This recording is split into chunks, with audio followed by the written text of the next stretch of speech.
আমরা প্রাকৃতিকভাবে এত সুন্দর অক্সিজেন গ্রহণ করতে পারতাম না।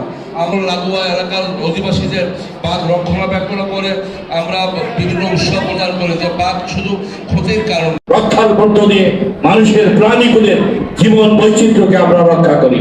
তা না হলে মানুষের বসবাসযোগ্য থাকবে না।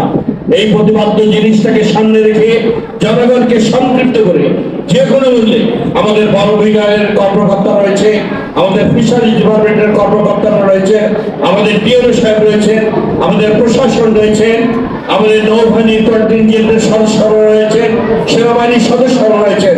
সবাই মিলে আমরা যানমালের নিরাপত্তা নিশ্চিত করে সুন্দরবনে যে চোরা কারবারিরা রয়েছে, বাঘ নিধন করছে, হরিণ নিধন করছে, কুমির নিধন করছে, বিষ প্রয়োগ করে মাছ হত্যা করছে, এদেরকে রোধ করে বন্য প্রাণী রক্ষা যে আইন, সে আইনকে কঠোরভাবে প্রয়োগ করে আমরা সুন্দরবনকে রক্ষা করব, জীব বৈচিত্র্যকে রক্ষা করব, বাংলাদেশকে রক্ষা করব।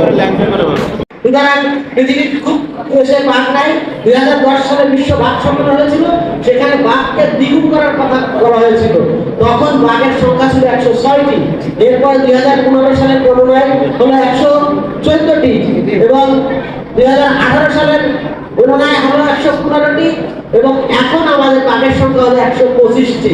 সুতরাং বাঘকে 2022 সালে দ্বিগুণ করার কথা ছিল, আমরা সেটা করতে পারি নাই। 2004 সালে বাঘের সংখ্যা ছিল 440টি।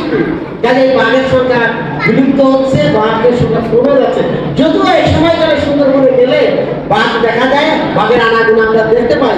আমি গত 30 বছর ধরে সুন্দরবনে যাই, প্রতি বছরই যাই, আমি কোনোদিন বাঘ দেখি নাই। এবার জানুয়ারি মাসে যেয়ে আমি বাঘ দেখতে পাইছি। এটি আমার জীবন সুন্দরবনে যাওয়ার আমার সার্থক হয়েছে। আমি নিজের চোখে বাঘকে এই 30 বছর পরে এসে বাঘ দেখলাম। আপনারা হয়তো অনেকেই দেখেছেন সেই সৌভাগ্য, কিন্তু আমি এই